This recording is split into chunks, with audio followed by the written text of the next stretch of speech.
People often say "bless you" after someone sneezes as a polite response. This tradition has a long history and is connected to different cultures, records, and religions. During the Middle Ages, when the bubonic plague was widespread, sneezing was considered an early sign of the illness. People would say "God bless you" or "bless you" to wish the sneezer good health and protect them from getting sick.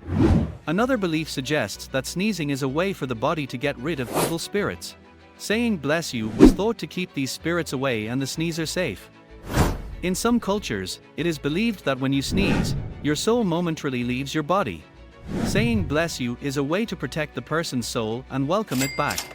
Nowadays, saying "bless you" is a polite gesture to acknowledge someone's sneeze and wish them well. It has become a simple social courtesy, regardless of specific religious or cultural meaning.